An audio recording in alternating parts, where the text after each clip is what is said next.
Hai semuanya, jadi kali ini aku bakal cerita tentang pengalaman aku yang terjadi sekitar tahun 2013, tepatnya sekitar jam 2 malam. Jadi aku punya dua keluarga, yang satu keluarga kandung dan yang satu keluarga angkat. Aku lebih sering tinggal sama keluarga angkat aku karena kebetulan aku sekolah di situ. Nah, hari-hari itu kayak biasa aja gitu loh, kayak biasanya orang tua kandung aku pun juga sering ke situ, sering nengokin. Cuma pada hari ini aneh banget karena pas aku tidur itu aku tiba-tiba kebangun sekitar jam 2 malam. Aku memang biasanya bangun sekitar jam 2 malam untuk sholat tahajud. Cuma yang anehnya itu ketika aku bangun, di samping aku itu ternyata udah berdiri mama kandung aku, yang dia cuma bilang ayo pulang gitu.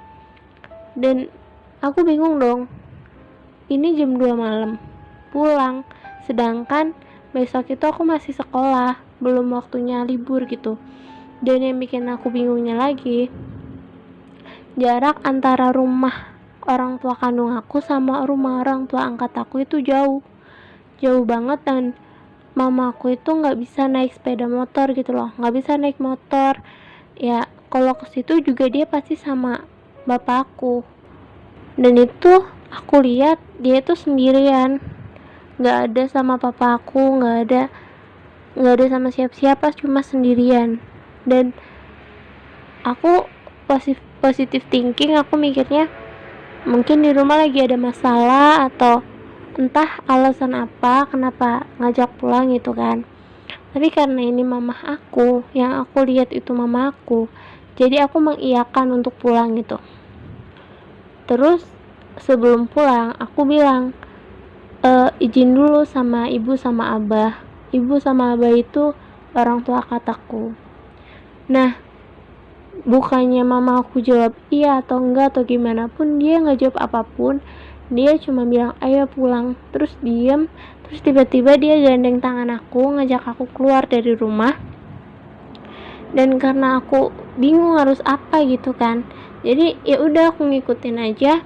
Tiba-tiba kakak angkat aku bangun buat sholat tahajud. Dia mau bangunin aku juga saat itu ke kamar aku, tapi tiba-tiba dia lihat aku nggak ada. Dan kebetulan dia lihat pintu udah kebuka, terus dia keluar dong.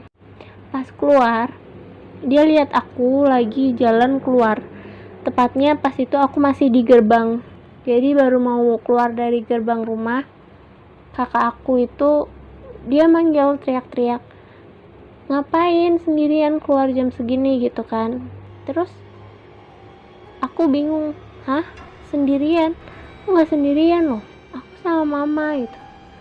Cuma pas aku lihat ke samping, dimana tadinya itu mama aku yang gandeng aku, itu berubah jadi seorang kuntilanak yang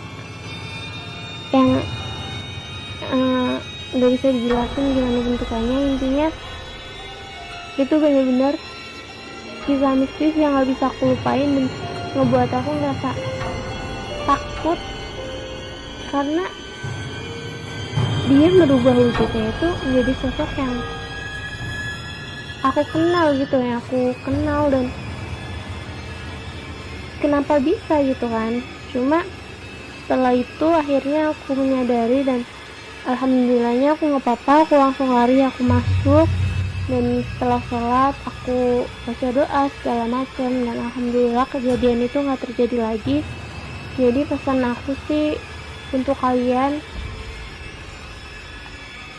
nggak perlu takut. Yang namanya manusia itu emang derajatnya paling tinggi, apalagi cuman makhluk-makhluk kayak gitu itu jauh, karena manusia itu yang paling sempurna yang diciptakan Tuhan. Jadi kalaupun kalian ngalamin kayak gitu, berbanyak aja berdoa, berbanyak minta pertolongan sama Allah. Percaya bahwa Allah itu bisa melindungi kalian dari yang kayak gitu-gitu. Oke, makasih banget yang udah dengerin ceritaku. Jangan lupa subscribe channel ini juga, dan like and comment. Thank you, bye-bye.